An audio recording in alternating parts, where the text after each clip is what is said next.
ومن تبعهم بإحسان إلى يوم الدين. Puji dan syukur kita kepada Allah, kemudian salawat dan salam atas junjungan kita Rasulullah Sallallahu Alaihi Wasallam. Bapak pengajian masjid yang kami hormati dan kami muliakan, bapak-bapak, ibu-ibu, dan mahasiswa subuh yang dirahmati Allah. Topik kajian kita adalah puasa mengembalikan manusia kepada hakikat kemanusiaan. Allah menciptakan iblis adalah makhluk yang hanya memiliki nafsu tapi tidak memiliki akal. Maka tidak ada harapan bagi makhluk yang bernama iblis karena selalu merusak tatanan yang ada. Kemudian Allah menciptakan malaikat, makhluk yang memiliki akal tapi tidak memiliki nafsu. Harapan terhadap malaikat juga tidak begitu besar karena hidup itu monoton. Kemudian barulah Allah menciptakan makhluk yang bernama manusia, yaitu makhluk yang memiliki nafsu dan sekaligus juga memiliki akal. Setelah itu Allah tidak menciptakan makhluk yang lain. Berarti maknanya manusia adalah makhluk yang diharapkan. Manusia adalah makhluk yang mampu mengelola, membangun, dan kemudian memperbaiki bumi.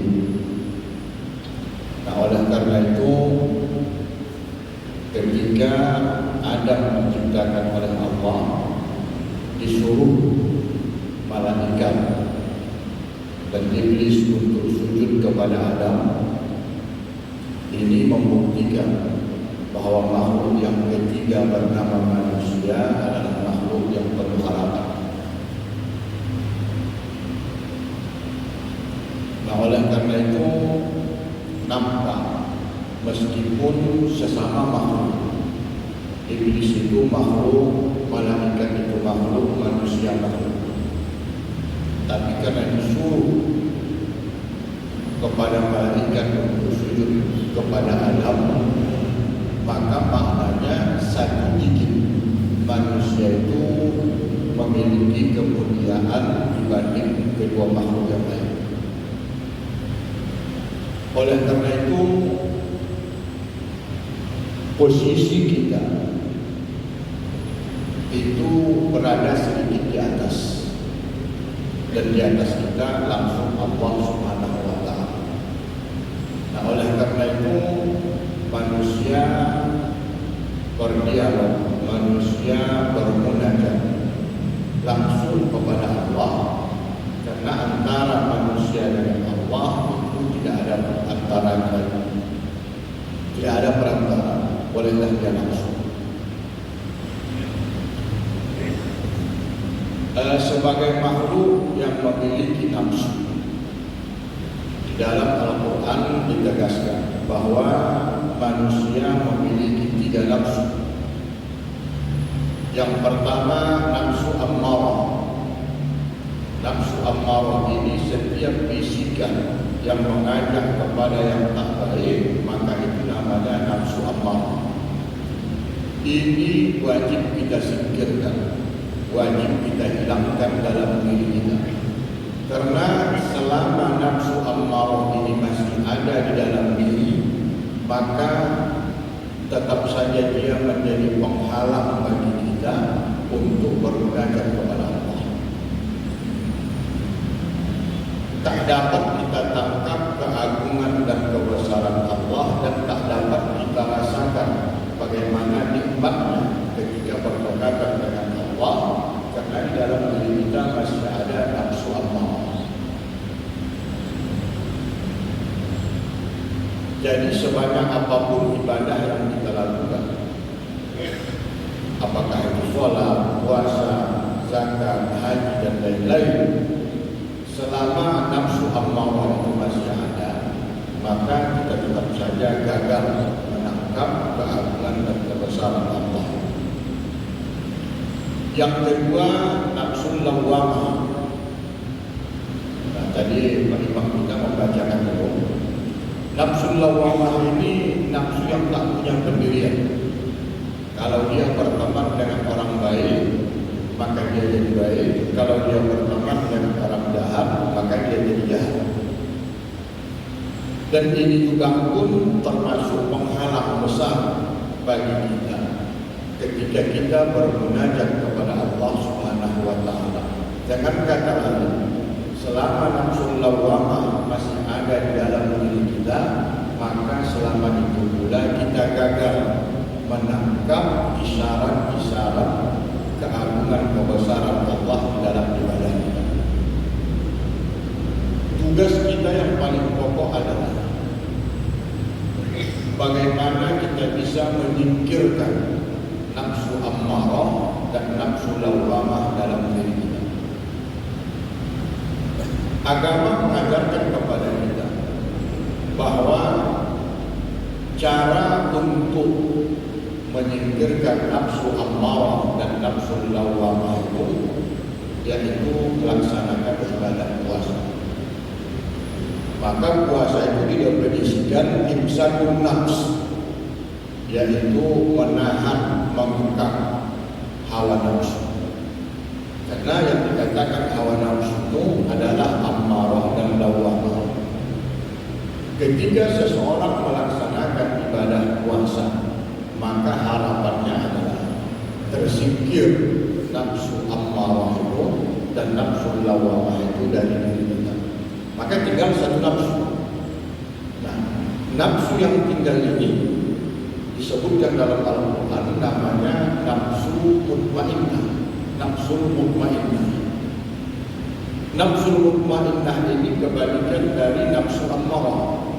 Kalau ammarah tadi bisikan kepada yang jahat, maka nafsu mutmainnah ini bisikan kepada yang baik. Ini maqam yang tertinggi pada diri manusia. Setelah sampai dia ke maqam mutmainnah dan inilah yang dipanggil dan diajak oleh Allah. Ya ayyatuhan nafsul mutmainnah, wahai orang-orang yang memiliki nafsul mutmainnah, irji'i ila rabbiki, kembalilah engkau kepada Tuhan, mendekatlah engkau kepada Tuhan,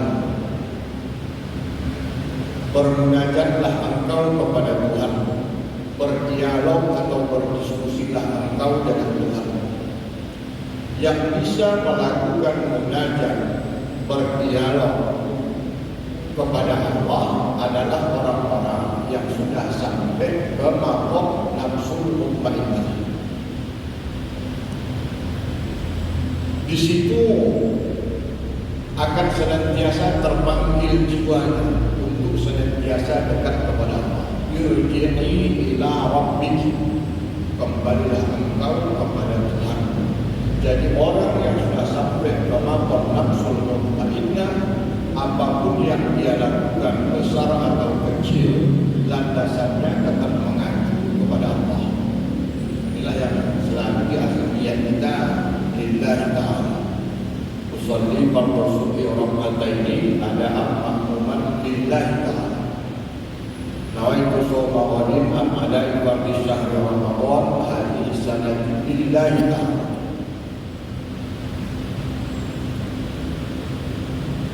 Artinya apa? Ketika kita melaksanakan suatu ibadah, di situ kita merasakan bahwa Allah itu sangat-sangat dekat dengan diri. Jadi dalam hadis dikatakan, akhbirni anil ihsan. Ya Rasulullah, ceritakan kepadaku ihsan itu apa? Kata Jibril. Nabi ketika itu menjawab, anta'budallaha ka'annaka tarahu fa in lam takun tarahu fa innahu yarak. Engkau menyembah Allah seolah-olah engkau melihat Allah itu. Tapi kalau itu belum mampu kamu lakukan, maka anggaplah engkau yang beribadah dilihat oleh Allah. Jadi ujung dan pangkalnya tidak pernah melenceng bagi orang yang nafsu mutmainnah. Apapun ibadah yang dia lakukan, dia merasakan Allah beserta dia. Allah dekat dengan dia. Dan itu yang dipanggil.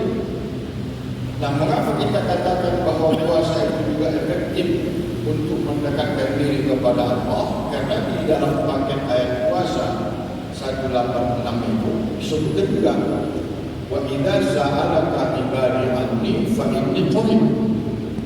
Ya Muhammad, kalau ada hamba-hamba bertanya kepadamu tentang posisimu, fa inni qarib, maka katakan kepada mereka, sesungguhnya aku itu qarib, sangat dekat, tak punya jarak. Bahkan di ayat lain disebutkan min hablil warid, Allah lebih dekat kepada manusia ketimbang urat leher manusia itu sendiri. Nah, kalau sudah nafsu mutmainnah maqamnya sudah kita capai, kemudian kita merasa Allah itu dekat dalam kehidupan kita, tahulah kita bagaimana rasanya indah dan nikmat serta bahagianya bertuhan. Maka muncul efek yang ketiga, radiyatan, engkau akan menjadi seorang yang ridho kepada Allah. Pengakuanmu kepada Allah itu benar-benar dilandasi oleh keridhaan. Apa itu ridho? Yaitu menerima dengan senang hati apa yang diberikan Allah pada diri. Dan maqam ridho ini maqam yang paling tertinggi. Jadi di dalam ilmu tasawuf yang dikemukakan oleh Imam Al-Ghazali, maqam ridho itu berada pada anak tangga yang tertinggi, anak tangga yang ke-8. Dimulai dari taubat. Jadi taubat ini masih pemula itu belum hebat kali, tapi wajib. Nah, taubat, habis taubat fakir, habis fakir sabar, dari sabar zuhud, dari zuhud tawakal, habis tawakal mahabbah, yang ke-7 ma'rifah, baru yang ke-8 itu. Jadi anak tangga ini kita lewati. Mulai dari taubat ini tadi kita sesar terus sampai kepada tingkat ridho, maqam yang tertinggi. Di situ sudah tidak ada jarak lagi antara hamba dengan Allah. Dia pahami bahwa apa yang diberikan Allah kepada dia itulah yang terbaik menurut Allah, dan dia terima itu. Karena di ayat Al-Quran juga disebutkan Allah lebih tahu apa yang terbaik buat dirimu ketimbang kamu sendiri. Makanya ini dilarang, ini dilarang, ini dilarang, ini dilarang. Nah, wa ma tuqaddimu li anfusikum min khairin tajiduhu 'indallah.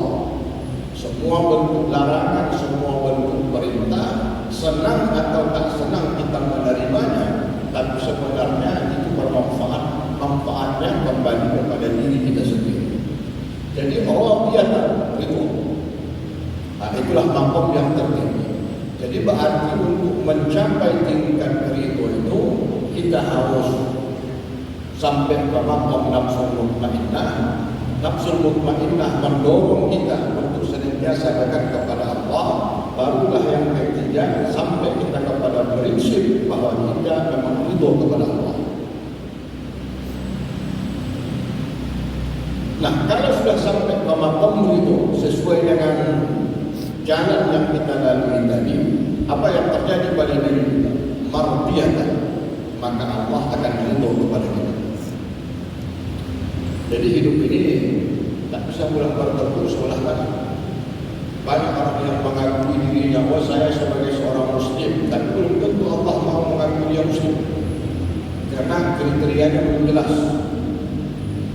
Sah-sah saja orang mengakui, oh saya adalah seorang mukmin. Sah-sah saja dia mengakui itu, tapi kan belum tentu Allah juga mengakui. Karena banyak syarat-syarat yang belum lengkap. Sama juga halnya siapa saja boleh mengakui sebagai umat Muhammad, tapi kan belum tentu dari Muhammad mau mengakui orang yang bersangkutan sebagai umatnya. Jadi yang sempurna itu apa? Radiyah dan mardiyah. Kita ridho Allah itu sebagai Tuhan, dan Allah itu pun ridho kita sebagai hamba. Kalau itu sudah tak ada lagi, itulah nikmat kebahagiaan yang hakiki dan abadi. Ibadah itu kita anggap sebagai nikmat yang bisa membahagiakan kita. Tak pernah kita hitung-hitung, tak pernah kita kira-kira. Biasanya kalau orang yang masih mau menghitung-hitung, kira-kira, dia menganggap ibadah itu sebagai baru 16 hari puasa, tinggal 14 lagi baru setahun. Tadi luar biasa kali panasnya dan sebagainya. Jadi dia mengeluh. Kalau pernah di sholat tarawih itu dia menghitung.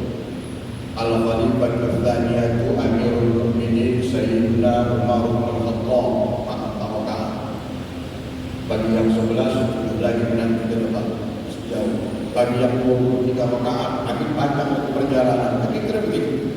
Nah, jadi jangan dihitung-hitung itu. Orang yang sudah sampai ke maqam nafsul mutmainnah, dia hanya tinggal menikmati. Dia nikmati sampai dia kepada tingkat lazzatul ibadah, bahwa beribadah itu lazat dan enak dalam hidup. Soalnya kan mudah saja. Hilangkan nafsu amarah, hilangkan nafsu lawamah, muncul nafsu mutmainnah. Jadi kan semuanya berlaku secara otomatis. Kalau sudah nafsu mutmainnah, nah, saya bukan 24 jam keinginannya hanya ingin mendekat dengan Allah.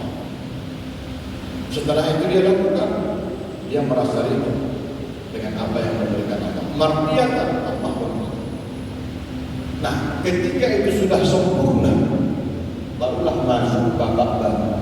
Fadkhuli fi ibadah. Masuklah engkau, kata Allah, ke dalam kelompok hamba-hamba. Arti apa? Bukan kita yang mengaku sebagai hamba Allah, tapi Allah yang memberikan pengakuan dan legitimasi bahwa kita layak sebagai hamba-Nya. Kami beritahu fadkhuli fi ibadah. Yang ngomong Allah, masuklah engkau ke dalam kelompok hamba-hamba. Kenapa? Kriterianya tadi itu sudah kita jalani sampai kepada puncak radiyatan mardiyah. Nah, itu pengakuan Allah. Jadi satu republik ini pun menyatakan kita bukan hamba Allah, tapi kata Allah kita adalah hambanya, pengakuan Allah yang berlaku.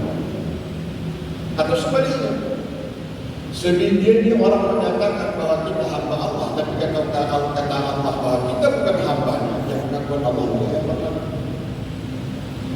Fadkhuli fi ibadah. Artinya apa? Layaklah kamu, cocoklah kamu, sesuailah kamu untuk masuk ke dalam kelompok hamba-hamba Allah. Apa ibaratnya? Fadkhuli jannati. Dan masuklah kamu ke dalam surga. Kalau kita putar balik dari kalimat yang pertama, Allah yang menyuruh kita untuk masuk ke dalam surga, bukan kita yang sibuk-sibuk meminta untuk dimasukkan ke dalam surga. Kalau memang kriterianya jelas, kriterianya pantas, diminta ataupun tidak, secara otomatis kalau menurut pandangan Allah surga itu layak untuk kita, maka pasti akan dimasukkannya ke dalam surga itu. Nah, jadi orang yang sudah sampai ke maqam al-mutmainnah ini, nafsul mutmainnah ini, dia putar logika ini. Kalau selama ini kita yang sibuk meminta, memohon agar dimasukkan ke dalam surga, tapi bagi orang yang sampai ke maqam nafsul mutmainnah, kebalikannya. Surga itu yang berharap menunggu kehadirannya. Kapan kita memasukinya? Itu makamnya penting. Contoh Nabi Muhammad. Apakah Nabi Muhammad itu yang sibuk-sibuk untuk masuk ke dalam surga, atau memang surga itu yang sudah lama merindukan kehadiran Nabi Muhammad? Karena apa yang kita harap, dia juga makhluk. Bahkan statusnya ada berendah. Orang malaikat saja disuruh sujud kepada manusia. Apalagi surga dan neraka, dia adalah makhluk. Tak, janganlah kita mengharap kepada makhluk. Kalau begitu apa? Mengharaplah kita kepada Allah.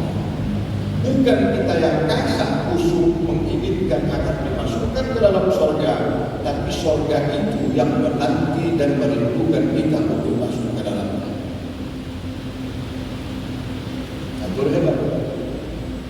Contoh Yazid bin Muawiyah, raja dari dinasti Bani Umayyah.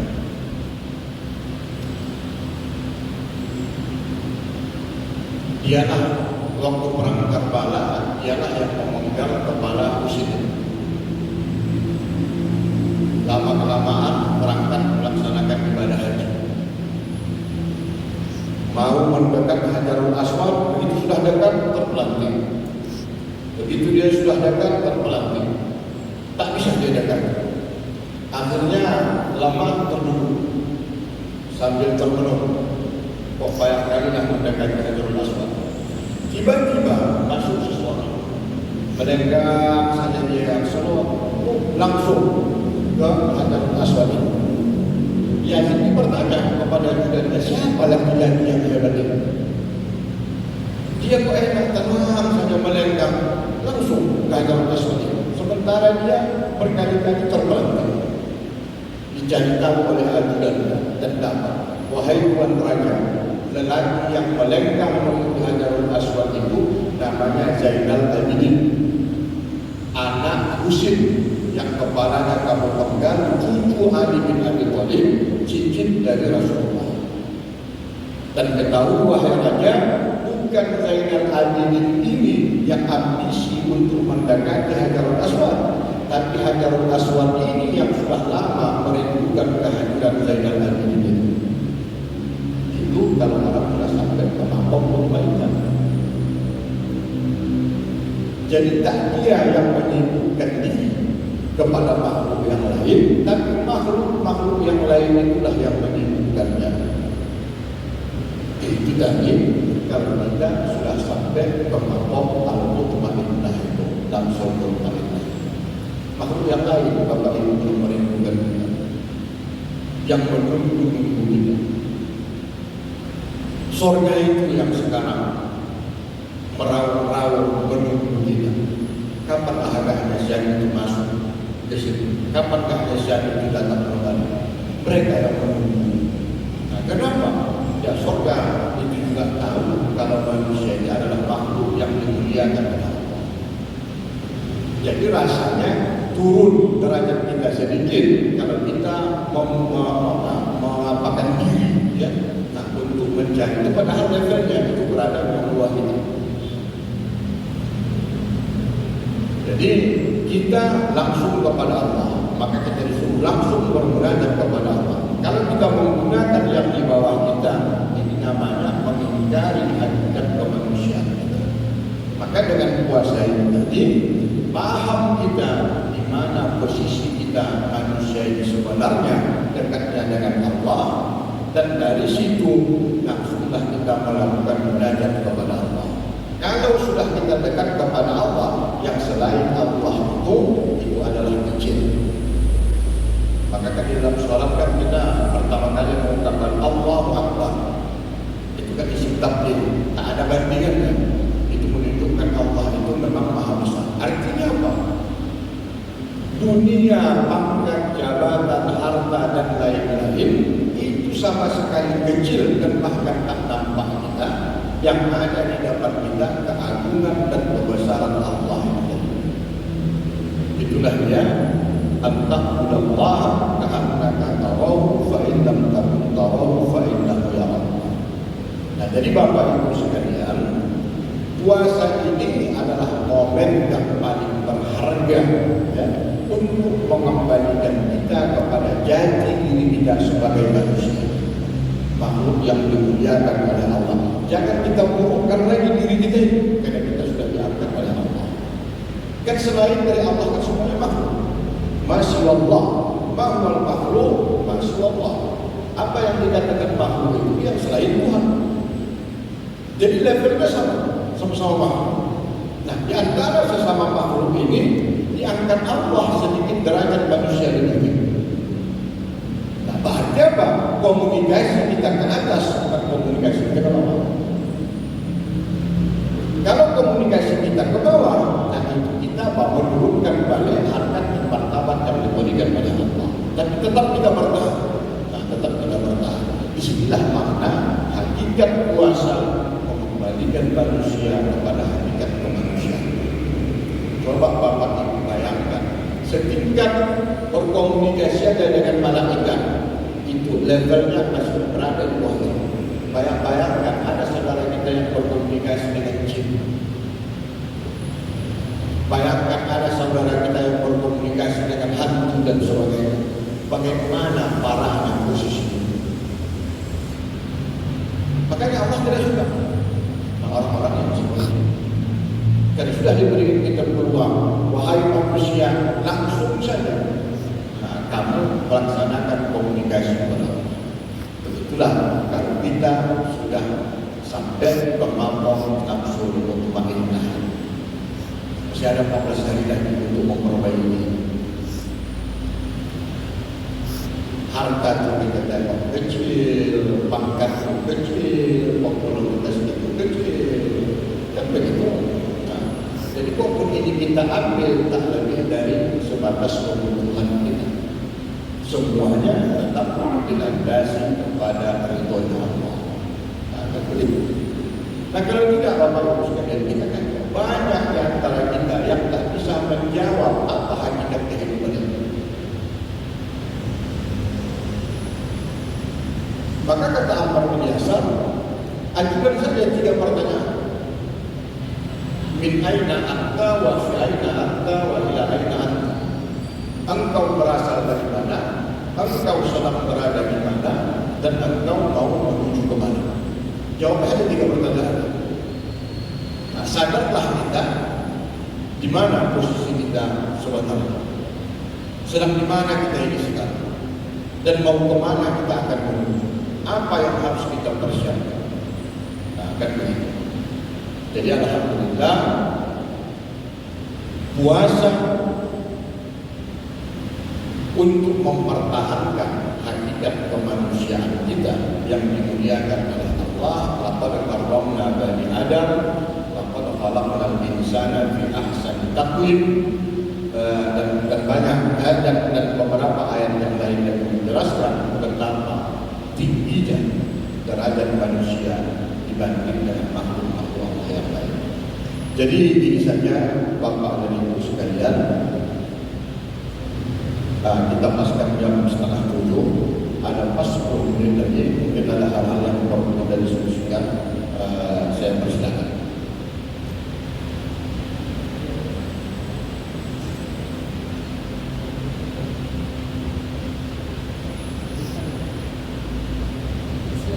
Ya, silakan.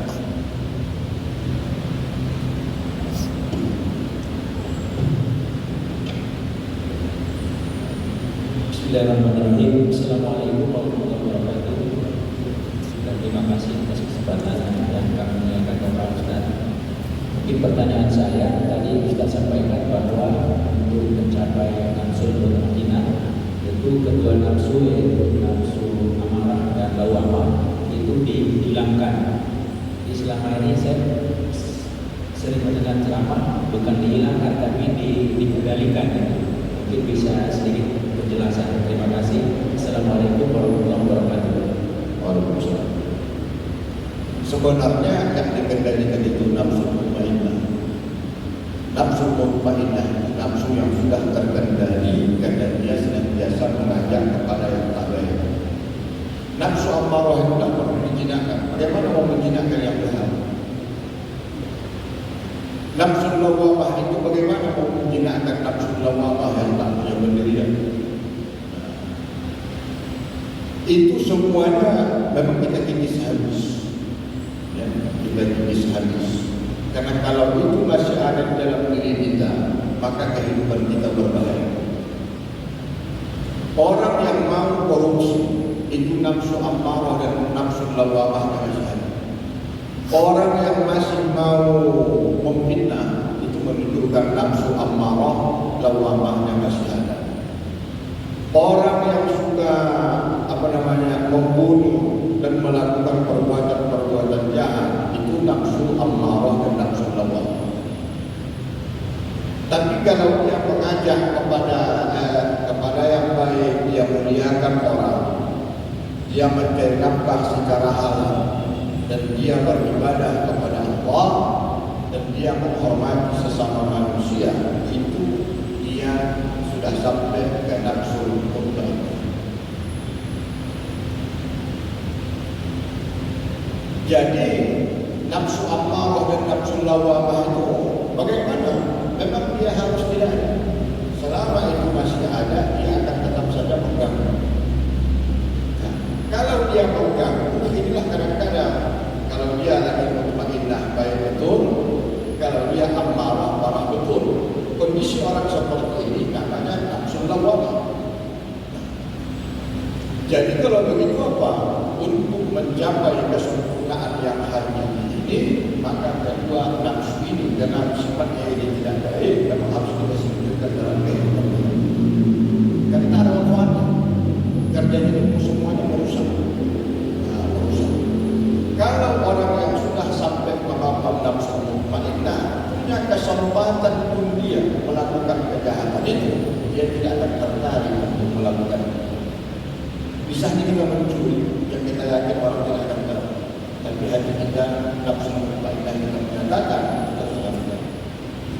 Siapa yang bisa tahu kalau kita menyuruh untuk tidak berpuasa? Kalau perkara lemah bisa kita lemah-lemahkan di hadapan Allah, tapi nafsu mutmainnah kita menyatakan tidak akan tahu.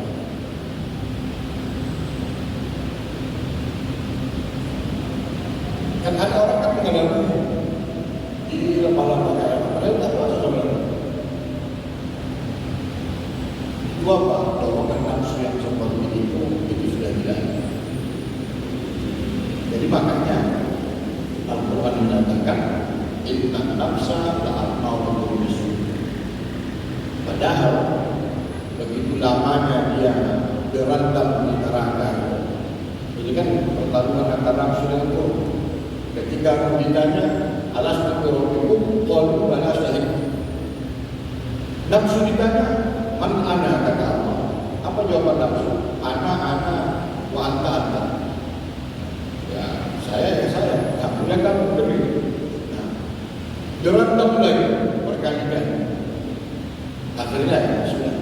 Begitupun tetap saja nafsu ammarah dan nafsu lawamah itu menguasai kehidupan manusia. Padahal kalau kita pilih kehidupan kita di sini saja, kita berapa? Makan kita di sini. Yang kita pakai itu kan cuma satu-satu. Mana orang pakai kayu sampai 3 sekali lagi. Makan pun begitu juga semua. Mana ada orang sekali makan satu dan makan.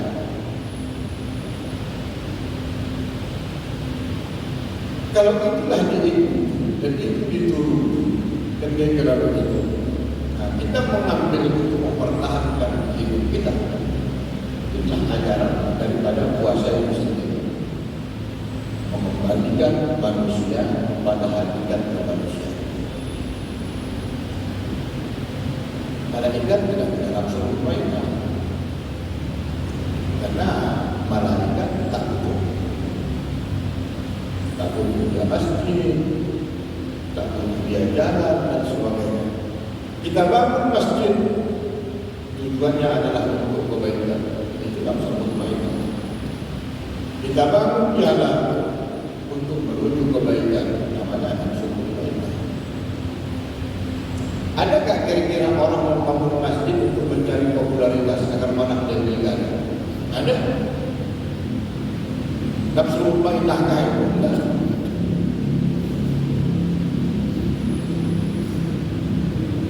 Ini kan pekerjaan yang tak ada modal, Bapak Ibu sekalian. Yang penting adalah kemauan kita.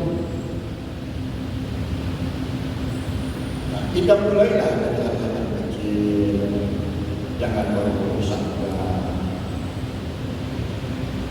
Elok-elok saja kita memperlakukan orang.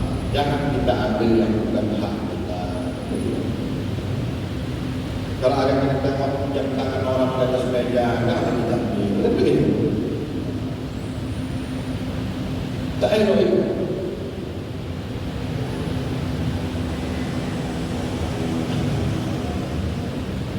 Pokoknya aman. Langsung berbalindah itu. Dalam keadaan aman.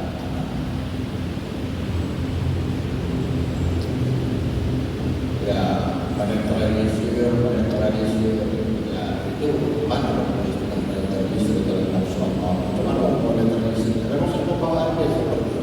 Mengajak kepada yang tak baik. Itu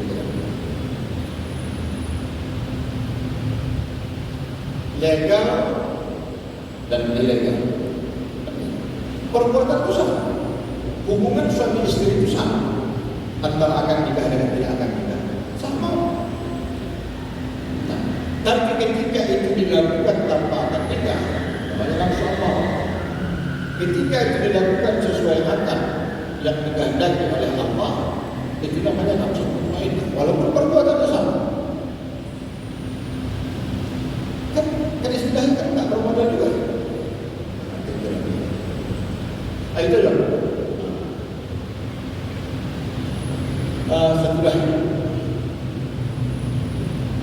ya. Jadi baik Bapak Ibu sekalian, mudah-mudahan bermanfaat bagi kita semua. Harapan kita memang seperti itu. Harus ada perubahan dari setiap ibadah ke ibadah yang kita lakukan, nampak perubahan pada diri dan sikap kita. Jadi mari sama-sama Bapak Ibu sekalian, kita tutup pengajian kita dengan doa. A'udzu billahi minasyaitonir rajim. Bismillahirrahmanirrahim. Alhamdulillahirabbil alamin wassalatu wassalamu ala asyrofil anbiya'i wal mursalin wa ala alihi wa sahbihi ajma'in. Allahumma a'inna ala dzikrika wa syukrika wa husni ibadatik. Allahumma inna nas'aluka salamatan fid dini wad dunya wal akhirah. Allahumma sallimna mimman akhaf wa afina mimman akhaf wa najjina mimman akhaf innaka ala kulli syai'in qadir. Rabbana atina min ladunka rahmah wa hayyi' lana min amrina rashada. Rabbana atina fid dunya hasanah wa fil akhirati hasanah wa qina adzabannar. Wa sallallahu wa sallam alaihi walhamdulillahi rabbil alamin. Assalamualaikum warahmatullahi wabarakatuh. Terima kasih kita mengucapkan kepada Ustaz